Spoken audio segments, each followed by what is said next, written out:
Hi humans, welcome to my channel. Let's make my favorite homemade granola. There's no cane sugar added, it's only fruits and nuts.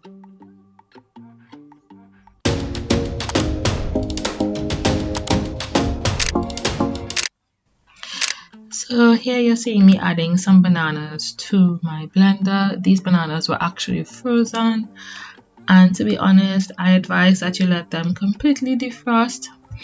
I was impatient, so I tried to blend them when they were pretty frozen, and as you're seeing, I'm actually making banana ice cream, which I absolutely love making when I have frozen bananas.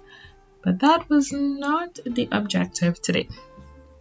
The point is to get a liquidy, fluid banana puree, and I was not getting that, so I added a bit of water, which would have been there if I allowed the banana to completely defrost, but I did not. So I added some water, and now you see my blender is blending extremely smoothly, which is what we're looking for.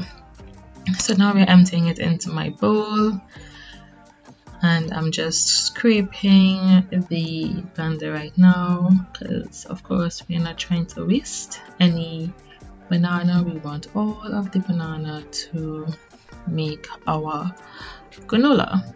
So this puree is what I use basically as the sugar for the granola. This is not my recipe. I actually saw a girl do this on TikTok with apples, and I kind of got the idea from there.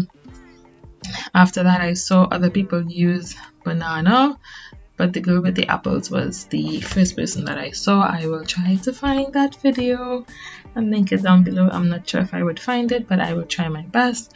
But here I'm just mixing up the oats with the banana, and you're looking for it to get somewhat sticky. You don't want the oats to be individual, then you haven't put enough puree banana. You want it to be somewhat sticky and clumping together.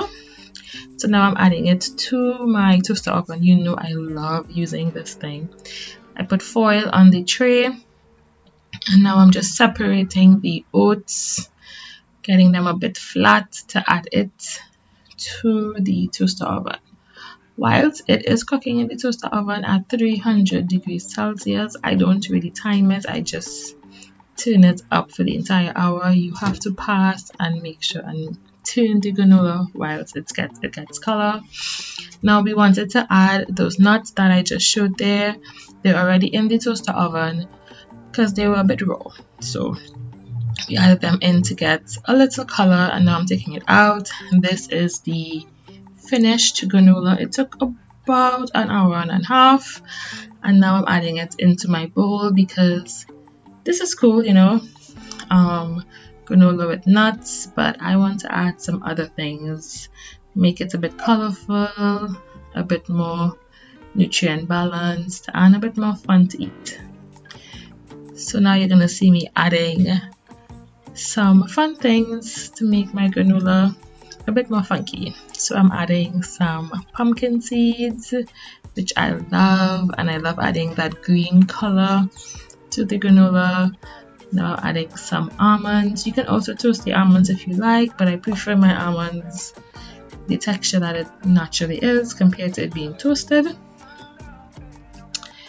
Now I'm adding some cranberries. That gives that kind of tart, slightly sweet taste to the granola, and also like a more chewy texture, which helps to balance the more crunchy texture of the granola itself.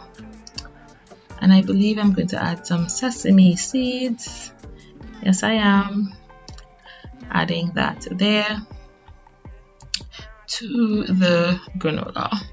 Now we just mix and we mix and we try to get it as evenly as possible. I love this granola as a little snack when I just want to munch on something. It's great for that, and definitely a healthier snack. I hope you enjoyed today's video. This is the final product. Remember guys, being you is always simple. Have a great day.